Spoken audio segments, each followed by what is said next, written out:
the NATO-backed rebels in Syria have sunk to an all-time low. They are now openly declaring that they are going to murder Syrian citizens if the Syrian military doesn't back away from them. The report shows that the Syrian government controls everything except the town of Homs.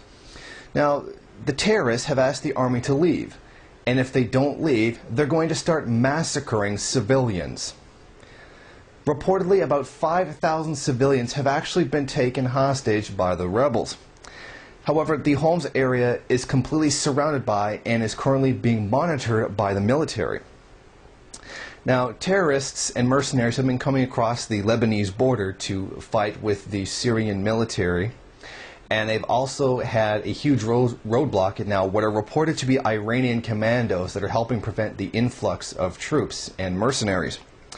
Now, what they try to do, according to this report, is to get all the way to the capital of Damascus and start attacking, key government positions. However, apparently they suffer great heavy losses along the way because the military has been fairly efficient in stopping the mercenaries and other foreign fighters from crossing into the government, probably crossing into the country to fight the government.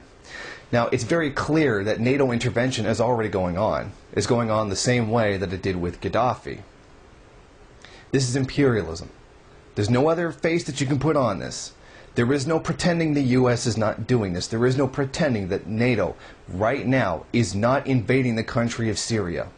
The principle of self-determination and letting the Syrian people decide what it is that they want to do with their country is not being kept. It is being violated by the U.S., NATO, and several allies in the Middle East, including Saudi Arabia and Qatar, as well as now Turkey, who is also a part of NATO.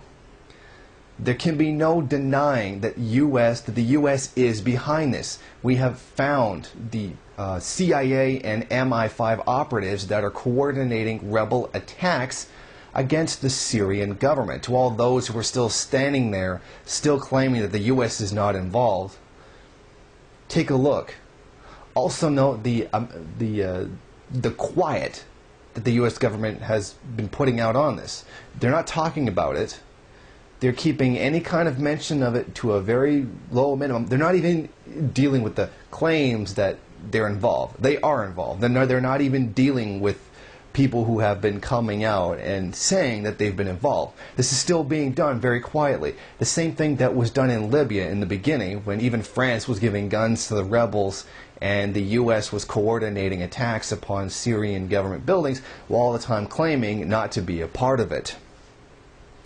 Support must be given to the people of Syria to resist this invasion by NATO, this invasion by the U.S. I stand firm that the claim that the DPRK has been selling weapons to the Syrian government is a good thing. I sincerely hope that they are, and I hope that the Syrian people can push these terrorists, these so-called rebels, right out of their country and back to where they came from.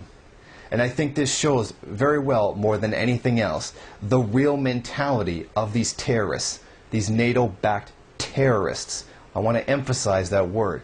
They're literally saying they are going to go around slaughtering civilians if the military doesn't do what they want. I could not think of anything more that could adequately describe what a terrorist is.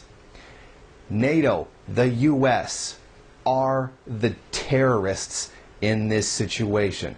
There can be no denying this at this point.